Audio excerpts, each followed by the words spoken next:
Desde el aula hasta el micrófono vamos a levantar. La caverna es el espacio donde vamos a escuchar. Educación es la base, nunca nos van a parar. Con los libros en la mano, siempre listos para pensar. Aquí se cultiva el valor de cuestionar.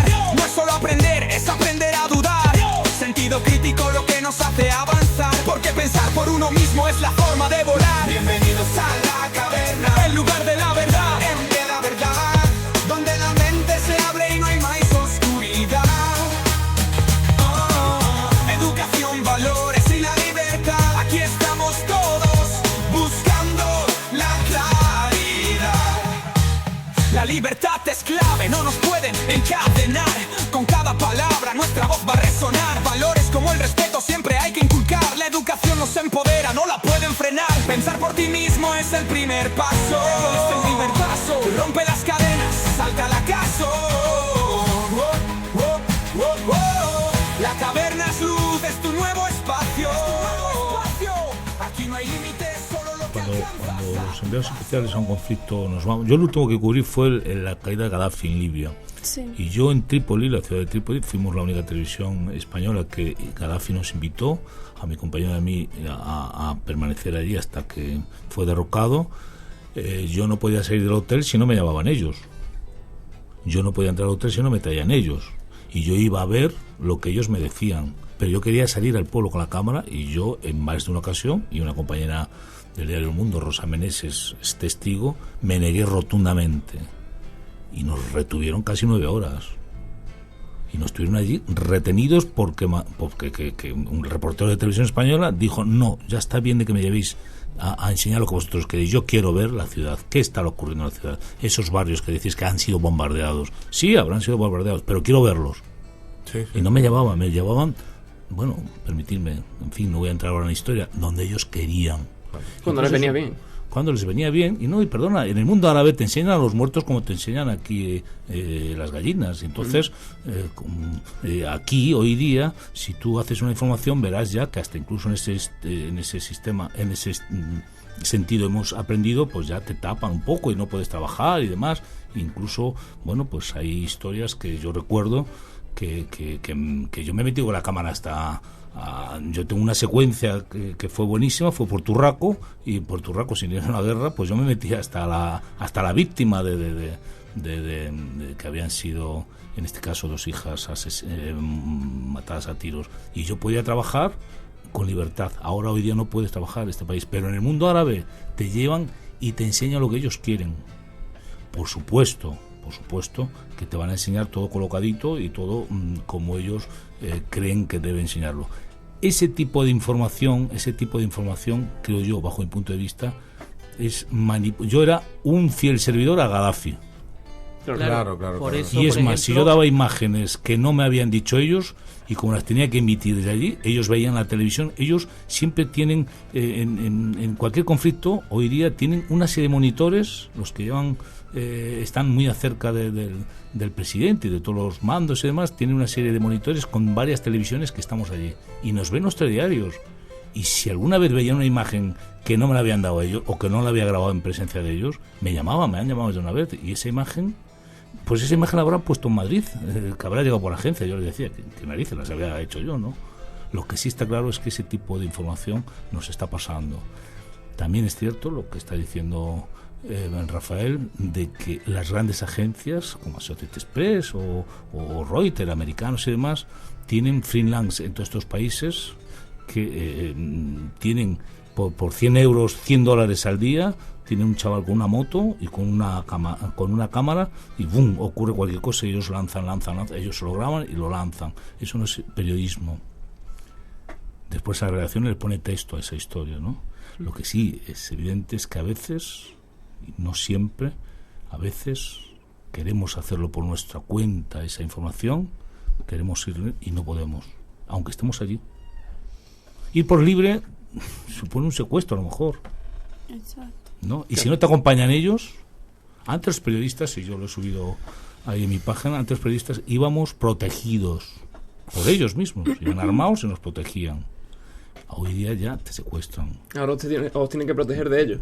de proteger de ellos. Y es más, yo he estado en la frontera con Libia, con Siria, y he estado en esa ciudad de Alepo, y cuando la guerra de Irak, yo entré por Irak, entramos a Almudena, Miguel Ángel y yo, por el río Tigris, arriba, por el norte de Siria, dándonos ellos información y dándonos protección, y nos metían. Hoy día, por cerca de Alepo, además, entre Skenderun en Turquía y la frontera con Irak.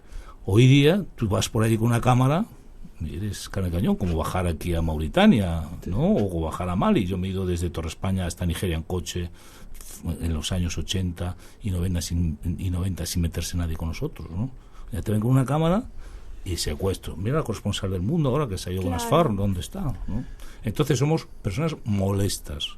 Si no hace lo que ellos quieren, somos secuestrados, maltratados, incluso a veces ejecutados.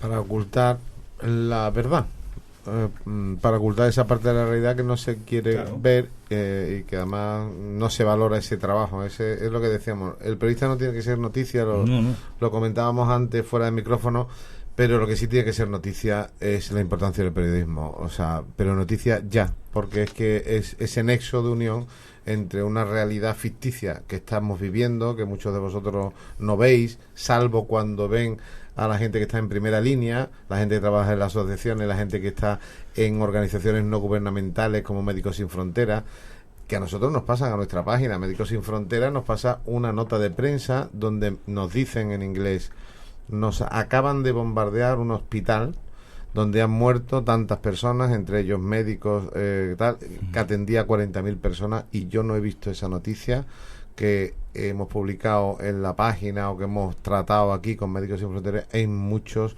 telediarios, noticiarios, etcétera. O sea, eso es un ocultamiento, evidentemente. Si me permites, hay un programa que lo hemos hecho un año antes de fallecer Miguel de la Cuadra Salcedo.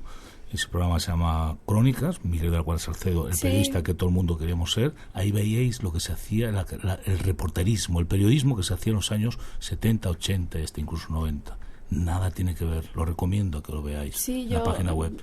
Sí he llegado a ver ese programa y me parece muy curioso. Nada tiene que ver ya ese periodismo que antes hablábamos de los años 90 para acá, se ha ido todo. Es una pena, ¿eh? Bueno, yo también quería preguntarte cómo fue, porque sabemos que has estado en muchas guerras y quería que nos contaras un poco más cómo fue la experiencia en el terremoto de Haití, que fue en 2010, y que tú estuviste ahí cerca de ellos, viviendo como ellos tanto procesaban lo que les estaba ocurriendo como intentaban salir adelante durante todo eso. Yo salí el día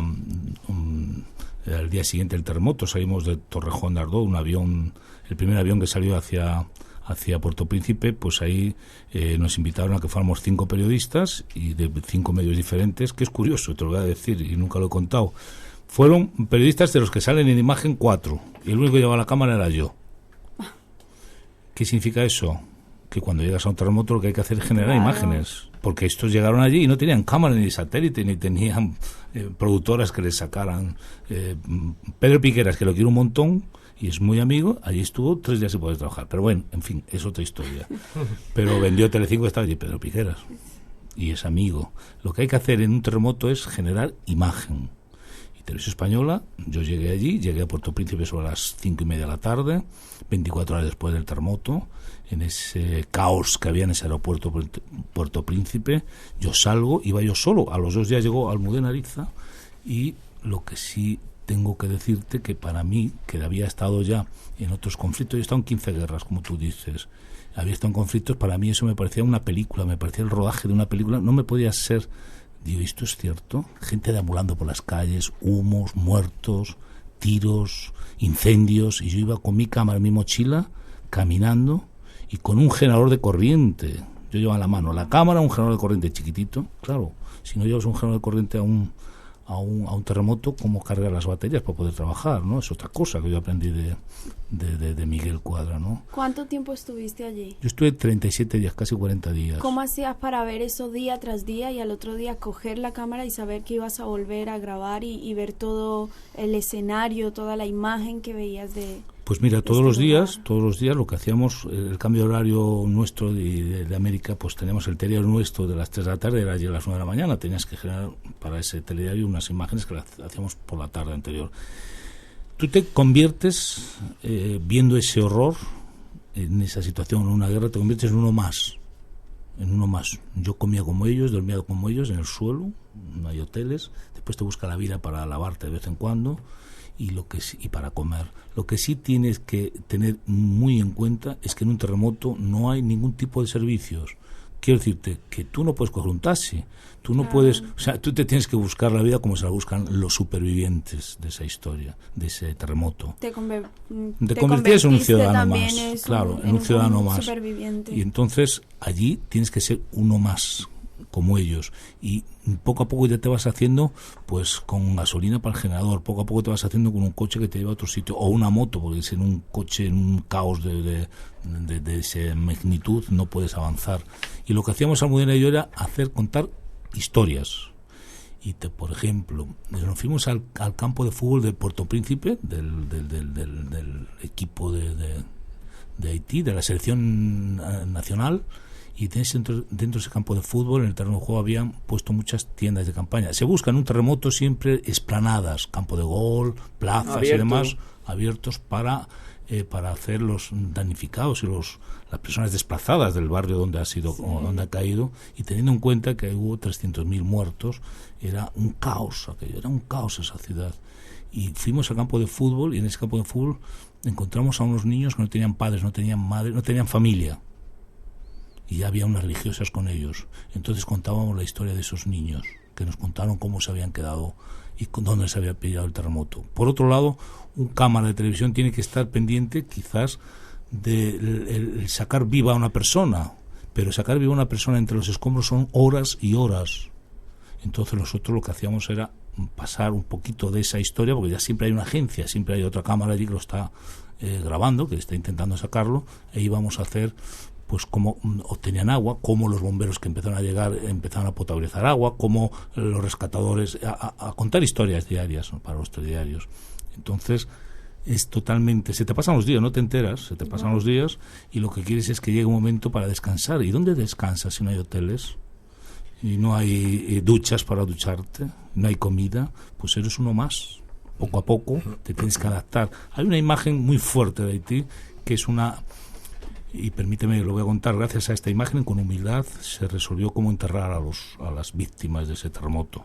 Sí, cuando se enterraban con los escombros o algo así. ¿Has visto esa imagen? Sí, hemos visto el vídeo. Sí. Pude ver esa imagen. Yo le dije a Angie, nuestra conductora e intérprete, que siguiera un camión que iba lleno de escombros, con hierros y con escombros de desescombrar un edificio, que lo siguiera. Y a unos 30 kilómetros de Puerto Príncipe llegamos a una explanada grande y había unas fosas tremendas. Solamente estábamos Angie, el conductor, un señor de una máquina y yo.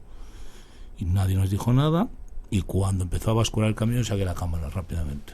Saco la cámara y me pongo a grabar. Y entre esos escombros y esos amasijos de hierros empezaban a caer cuerpos, empezaban a caer personas, empezaban a caer víctimas de ese terremoto.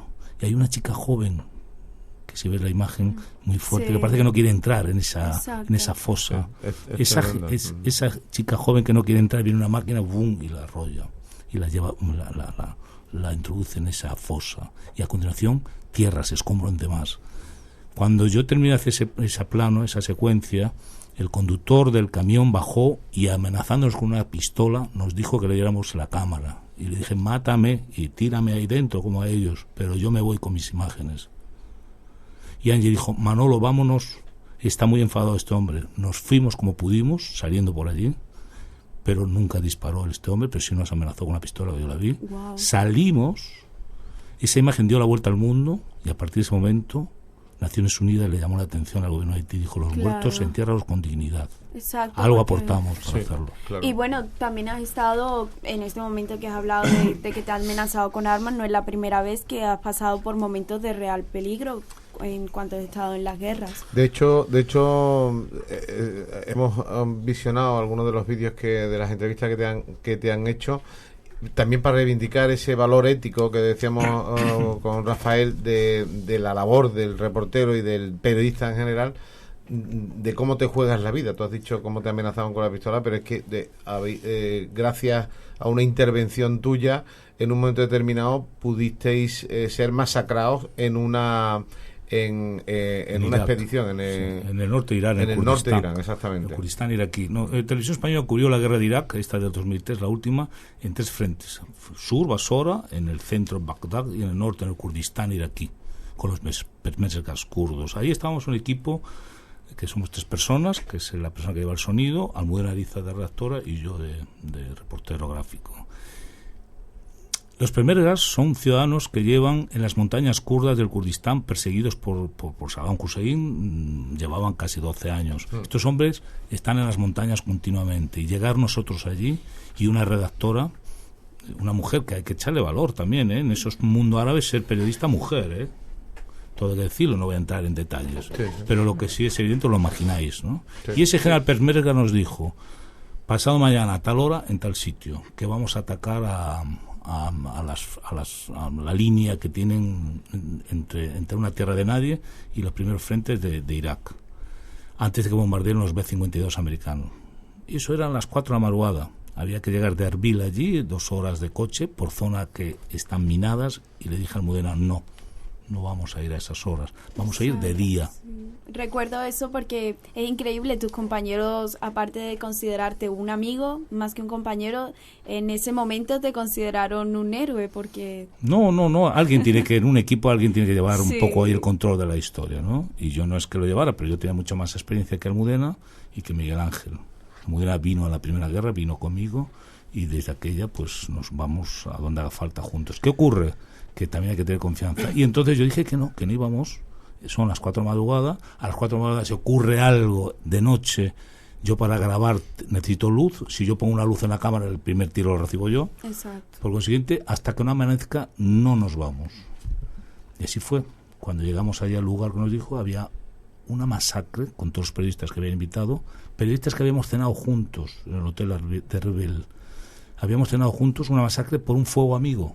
Los americanos se equivocaron y dieron unas coordenadas mal desde tierra y bombardearon a su propia gente. Eso se llama fuego amigo. Murieron 30 y tantas personas, de los cuales periodistas eran 23 o 24, un equipo de la BBC que habíamos cenado juntos en la misma mesa, y el cámara, que lo estoy viendo ahora mismo, diciéndome que por qué no iba, y dije no, yo iré de día. No, nosotros vamos allí porque queremos estar a primera hora y tal. Bueno, se fueron. Yo tuve que recoger su cámara llena de sangre toda, y todo su coche ardiendo, y todos murieron. Si yo ahora mismo hubiera ido allí, yo no estaría aquí con vosotros, ¿no? Y por eso Almudena me lo dice todavía, ella lo dice públicamente, ¿no? Y nosotros, esa intuición, ¿no?, que tuve. Hacerlo público es para precisamente lo que estamos diciendo, es decir, bueno, que aquí hay gente que cobra mucho dinero por hacer el payaso. Pero es curioso, nosotros no ganamos un duro, porque encima vienes en televisión y te dicen los jefes de televisión: ¿cómo vas a pasar 24 horas de estar en una guerra trabajando? Pero una guerra, y digo, entonces ¿qué pasa? ¿Que una guerra se disparan de 8 a 3? ¿Cómo es esto? ¿O de 3 a 10? Una guerra hay que estar full time, las 24 horas al día, ¿no? No lo entenderé, en la vida. Manuel, en tu opinión, ¿qué parte de culpa tenemos aquí en Occidente de todo lo que se está sucediendo allí en Oriente Próximo? Bueno, es curioso, y además debo decirte que yo en esa guerra de Irak, en la zona de Kirkuk tiene el 8% de reservas de petróleo del mundo.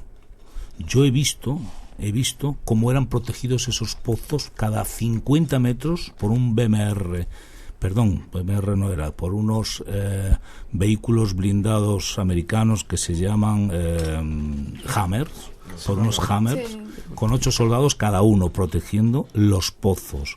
Y a 40 kilómetros de esos pozos, la ciudad de Kirkuk ardiendo en llamas. No puedo creerlo.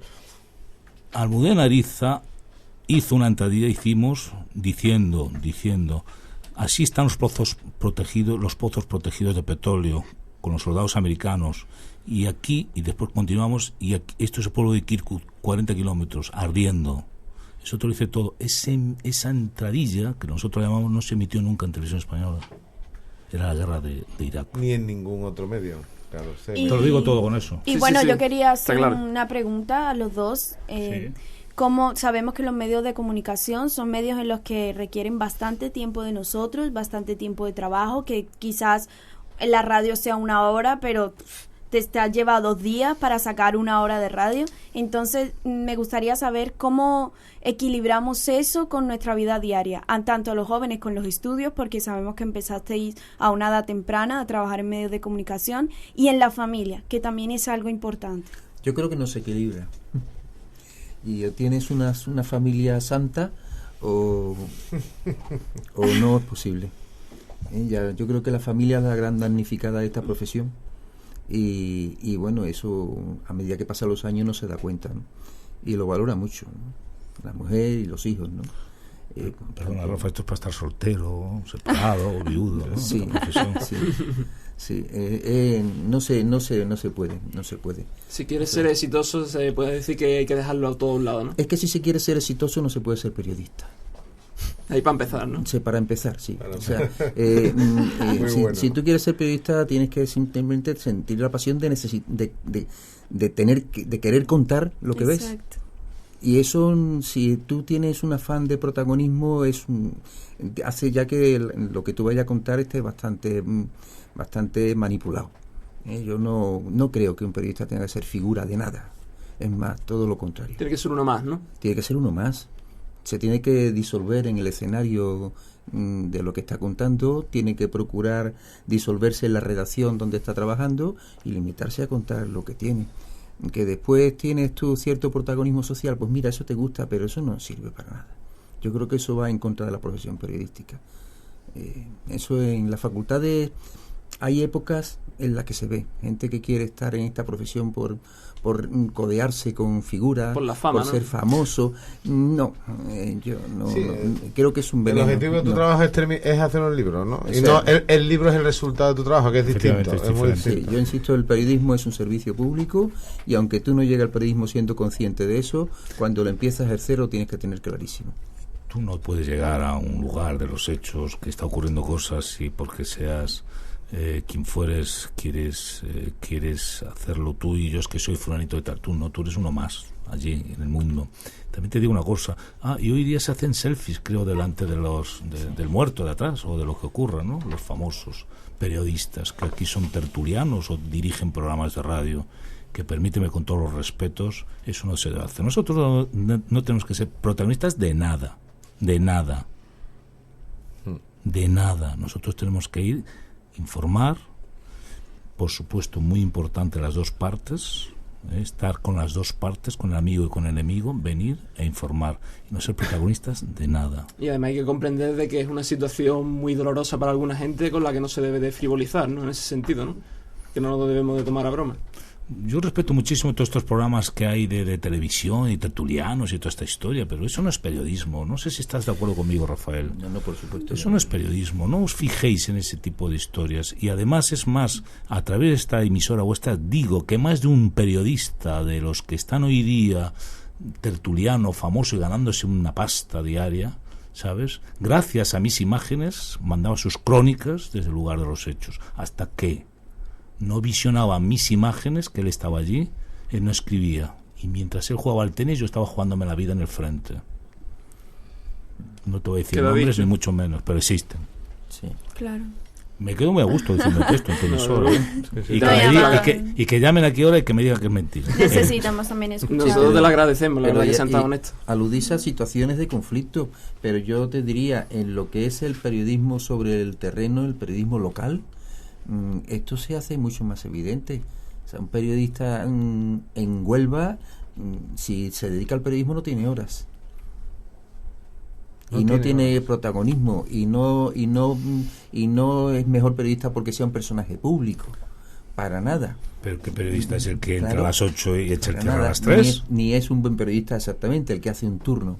El periodismo no tiene horario. Full time. Exacto. Por eso tienes que tener una familia muy importante que te quiera y que te comprenda. Y que apoye esto que tú estás haciendo. Por supuesto, yo recuerdo un 23 de diciembre llamarme a casa, mi jefe, decir, había que salir para Bucaresti, en Rumanía, creo que están detenido Ceausescu y su mujer, y me pasé esas navidades. No hay fecha, no hay nada. Mis cumpleaños los he pasado por ahí, por el mundo. Quiero decirte que el periodista, de verdad, el periodista de raza que éramos, siento mucho decirlo, ya no hay periodista en mi tribu, que decía Manuel Eguineche. Yo me fui a Guinea Ecuatorial, el golpe de Estado el 3 de agosto de 79 fue un golpe de Estado en Guinea. Guinea fue una excolonia española, como todo el mundo, nuestros oyentes saben. El 5 de agosto llegamos allí 5 periodistas de los medios públicos de este país. No sé, eso ya también me da que pensar. 48 horas después mandaban a la agencia EFE, Radio Nacional de Televisión Española. Y cuando llegamos a Malabo, nosotros, bueno, también es largo de contar la historia, os lo contaría, pero también estuvimos a punto ahí porque queríamos llegar de noche y el aeropuerto de Malabo, el piloto de la avioneta dijo que no quería volar de noche porque estaba toda la pista, al día siguiente llegamos, toda la pista sembrada de bidones de estos de aceite grandes, de 50 litros sembrada al principio, la cabecera. Si llegamos a ver de noche nos hubiéramos estrellado, si llegamos a llegar de noche nos hubiéramos estrellado. Cuando llegamos a Malabo, íbamos a estar 15 días, yo me tiré 5 meses. Wow. 5 meses viviendo en Guinea Ecuatorial. Bueno, qué familia, qué amigos, qué alguien te aguanta esa historia. Bueno, pues tuve esa gran suerte que en ese sentido, entonces Ana, la madre de mis hijos, no se metía en estas historias, ¿no? Hoy día, permíteme que pareja le dice, ¿cómo que me voy 5 meses? ¿Cómo que te vas 5 meses? ¿A dónde? A Guinea. Pues me voy contigo. Pues bueno, pues vente. O no puedes venir y ya está el conflicto, ¿no? Antes de salir. Es una cosa muy triste que periodistas que conozco en Madrid con un nivel de éxito profesional han llegado y bueno, he conocido a sus hijos y lo que le dice un padre a su hijo, no hagas esto, ¿no? Después de lo que estamos hablando aquí, después de reivindicar la importancia ética, política y social que tiene el periodismo con un medio de control democrático, de dar a entender, de mostrar esa realidad que normalmente no conocemos, pero que es fundamental para que el mundo sea un poco más justo. Eso hace que este tipo de programas y este trabajo con vosotros haga que os acerquemos entre todos un mundo que a lo mejor no sabíais que estabas ahí y que os estamos dejando, ¿no? Es muy agradable, ¿no? Claro. Así que evidentemente seguiremos colaborando con vosotros porque necesitamos gente así, porque esto sí se puede cambiar, lo pueden cambiar ellos. Por supuesto. Y es importante que les llegue esa información que normalmente no llega en esos programas. Decíais antes, yo ya he escuchado a gente que dicen que se ha convertido los debates de tertulias entre políticos en algunas cadenas, no voy a citar ninguna y tal, es una especie de sálvame, ¿cómo es? Sálvame reality show, ¿no? Un reality show de estos que hay en Telecinco, ¿no? Entonces dice, bueno, antes tenía cierta motivación por el debate de ideas, ya no hay ideas, ya hay el ataque sistemático, desinformación absoluta. Exacto. Y bandos ahí enfrentados que no te llevan a nada, ninguna ¿no? base fiable, ninguna información contrastada. Pero un pequeño apunte, yo estuve en Informe Semanal trabajando 17 años en este programa. Uno de los reportajes más bonito cultural que hice fue aquí en España, fue la inauguración del Guggenheim en Bilbao. Estuvimos 10 días rodándolo todo, grabando para arriba, para abajo, todos. Ese programa se emitió un sábado. Ese mismo sábado había un partido de fútbol. Tuvo más audiencia el partido de fútbol con nuestro programa. Claro. Wow. Es triste, lo que estoy diciendo, pero es cierto. Por eso mismo pues hoy día no interesa tanto la información, interesa más otro tipo de historias, ¿no? Sí. El reality interesa más los realities, interesa más el culo de no sé quién o la barbaridad que ha dicho fulanito, ¿no? Eso es lo que queremos decir en nuestro programa, por eso se llama La Caverna, por eso queremos que saquen título del programa, que la gente salga de lo que ve todos los días en las telebasura, porque no tienen otro nombre, y que la gente salga de ahí, vea que hay un mundo más allá, que solamente les están mostrando lo que ellos quieren que vean, que sean autocríticos, que no lo que les vendan ellos los compren, sino que realmente ellos puedan decir, sé lo que quiero y lo que tú me estás dando no es lo que quiero. Y hay algo también importante, que no se confunda nunca el periodismo con la comunicación, insisto. No todo el que sale en televisión o todo el que sale en radio es periodista. Incluso los periodistas que salen en televisión o en radio muchas veces no son periodistas. Los tertulianos no son periodistas, aunque estén titulados. Están ahí haciendo otro papel. Crispadores. Por tanto, no están jugando a ser periodistas. Son actores, al fin y al cabo. Asociación de crispadores. En Portugal hay una norma que me encanta. Cuando a un periodista lo nombran director de un medio de comunicación, tiene que entregar el carnet profesional. Se suspende su profesión mientras sea director del medio, porque se supone que va a estar condicionado para informar. Y eso me parece un síntoma de limpieza democrática. Y por tanto, los periodistas que llegan a estos debates que han montado, yo creo que también de una forma intencionada para convertir la política en espectáculo y en permanente bronca, es una forma de hacer que la política no nos interese, para que gobiernen los que tienen una mayoría suficiente por muy pocos que votemos. Pues no hay que ver la televisión, Rafael. Pues claro, no, tenemos que verla más de una forma hay que escuchar Uniradio, que se tenemos que verla más. de una forma madura. Esos programas que se montan no son de periodismo. Y los periodistas que están ahí no están actuando como periodistas, y tenemos que tenerlo claro. Y los periodistas que salen en Sálvame no están como periodistas. Ni Antonio David Flores, y digo un comentario, no sé si lo conoceréis, este señor que era el primer marido de una hija de Rocío Jurado. Ese señor, porque salía en un programa de estos por la tarde, pidió el carnet de periodista, se le diese el carnet de periodista, y claro, se montó un escándalo. Pero era Guardia Civil, ¿no? Bueno, ¿y por qué? Es que yo salgo mucho en la tele. Bueno, ¿y qué tiene que ver con el periodismo, no? Rafael, esto que estamos hablando, para nosotros, yo te hablo desde el ámbito educativo, desde la gente joven, que yo creo que habéis mostrado, pues solamente escuchándolos hablar, el efecto que tiene utilizar un medio de comunicación y no solamente una asignatura para acercarse al mundo. Creo que es fundamental. Yo sé que tú has participado en congresos, sé que has llevado y estás promocionando esto que estás diciendo aquí, que no es fácil decir, ¿sabes? Porque, verás, también tendrás tus enemigos a la hora de comentar alguna de estas cosas, ¿no? No sé yo. Pero te da igual. No sé, te da igual. Bueno, pero ahora he aterrizado yo en Huelva para echarle una mano. Vale, pues tenemos que hacer cosas en ese sentido y nos apetece, pues eso, que si hacéis cosas, cuentes con la gente joven, contéis con nuestro programa. Nosotros fichamos a gente como vosotros que dais una lección no solamente profesional, sino vital, ¿no? El otro día lo hablábamos también con un cantautor muy conocido que dejó una grabación de un disco que se está haciendo en Sevilla porque se comprometió con los chavales a estar aquí, Pepe Roca, no sé si lo conocéis alguno, y dais lección de valores y de vida, ¿no? O sea, y eso es fundamental para que la gente que va a ocupar el país de aquí a muy poco, que son dos de ellos están aquí y el resto están en los institutos, pues se puedan hacer cambios. Pero hay que moverse, Rafael, hay que moverse porque se lucha contra muchos factores que van en contra, Pero el futuro son ellos, Nosotros ya hicimos ese periodismo que hemos hecho ya no va a volver. Yo creo que no, Rafael, ese periodismo que hemos hecho que vuelva, y ese futuro es vuestro. Por lo siguiente, para mí ha sido un placer estar aquí hoy con vosotros y con vuestra audiencia, y también es cierto de que con ese entusiasmo que lo habéis hecho demostráis de que va a ser todo positivo. Y os damos gracias por haber estado aquí, porque para nosotros nos habéis inspirado a sí se puede hacer un periodismo limpio, sí se puede hacer un periodismo ético y sí se puede contar la verdad, independientemente de cuánto te paguen o quién sea tu jefe. Así que realmente os damos las gracias. Yo creo que no solamente nosotros que estamos aquí delante de vosotros, sino también nuestros oyentes, que dirán, por fin alguien que dice la verdad. Yo también os lo agradezco, y ojalá uno de vosotros sea nuestro presidente del gobierno. No puede, porque si sigue el sistema de partido así, no entran. Porque los sistemas de partido excluyen a la gente que pregunta. Es como decir, claro.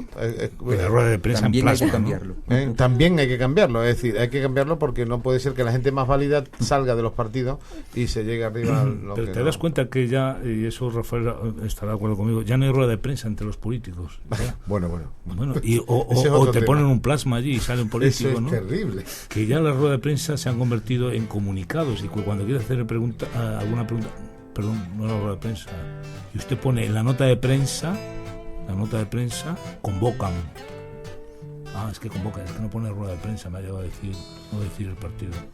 Y juegan con el miedo a perder el trabajo. Pero es curioso que cada vez van a más esto, ¿no? Sí. O sea, es decir, muy directo. hay que movilizarse, porque además, bueno, yo siempre digo lo mismo, es decir, al final todo esto que estamos hablando está destrozando un concepto y una forma de vida que se inventó en Grecia, que se llama democracia, en este caso democracia representativa, y se la está cargando. Y cuidado, cuando la gente empieza a no creer en los políticos, al final no cree en la democracia.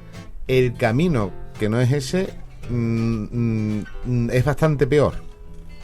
O sea, estamos en un momento histórico fundamental, y los colectivos que estáis trabajando y que habéis trabajado de otro modo, hay que empezar a moverse porque esto puede ir a peor. Y bueno, lo estamos viendo en Europa y yo creo que merece la pena que dediquemos tiempo a esto. Luis, muchas gracias. Yo ¿Qué le estoy dices? encantado ¿Qué le y dices? sobre todo a ti, Rafael, porque como Manuel nos ha contado mucho sus experiencias de vida, me gustaría que le dejara un mensaje a los jóvenes como nosotros que estamos aquí haciendo nuestros pinitos para empezar en el mundo de los medios de comunicación. Yo el mensaje que os dejo es que nos ayudéis a hacer periodismo. Pues somos un coñazo, ¿eh? Ya tenemos tu nombre y tu teléfono a través de Paloma. No, hombre, no, pero sí de verdad que contamos con gente así como vosotros. Nos gusta que el mensaje llegue a la gente joven. Sí, no, yo creo que debéis de ser exigentes y romper esta dinámica extraña de crear una sociedad dócil y aborregada que nos está llevando a muy mal camino, ¿no? Yo no creo que la ideología haya muerto, aunque ya nos vendieron cuando cayó el muro de Berlín que había muerto la ideología. No es verdad. Por favor, que no se insista en este tema. Las ideologías existen y yo quiero que se practiquen. Y el sentido común también existe, ¿eh? O sea, aunque parezca que no. Muchas gracias por haber estado con nosotros. Hemos disfrutado. Aprovecharemos este programa para ponerlo, os lo aviso, en clases, divulgarlo entre alumnos y demás, con las imágenes y demás, para que vean, para que esto tenga una repercusión también en las clases de filosofía, de ética, de ciudadanía, de historia, etcétera, porque se trata de hacer eso. Y muchas gracias, tenemos que dar las gracias especialmente a Paloma Contreras, esta chica que está ahí en control, que la hemos dejado y que es secretaria de la Asociación de Periodistas de Huelva y directora de Uniradio, y una amiga y una persona que lucha también por este periodismo libre, que cada vez es más difícil. Y una profesional magnífica, A que mí ya tampoco se rinde. Me consta. Bueno, pues para terminar, yo ya me despido de vosotros. No sé cuánto tiempo llevamos ahora, Yo pero que se me ha sé, pasado pero a mí, rápidamente. yo creo- Es Se lo me de pasa menos, muy rápido. lo importante es la información que Pero hay. además, Exacto. pero se nos ha pasado rápido, ¿verdad? Sí. Contando Demasiado historias, rápido, ¿verdad? es Qué como pena que la radio 5 es- minutos aquí. Bueno, pues volveremos cuando vosotros queráis. Con muchísimo gusto y ha sido un placer estar aquí con vosotros. Nosotros Te lo estamos agradezco igual de enormemente. encantados. Vale, pues Muy bien, muchas chicos. gracias. Pensar por ti mismo es el primer paso. Ya. La caverna es luz, es tu nuevo espacio. Aquí no hay límites, solo lo que alcanzas a tu paso. Bienvenidos a la caverna, el lugar de la verdad, donde la mente se abre y no hay más oscuridad. Educación, valores y la libertad. Aquí estamos todos buscando la claridad. Así que escucha bien, es la voz de la caverna. Aquí no hay muros, solo ideas que se alternan. Libertad de educación, esa es nuestro lema. La caverna en el aire, siempre en el sistema.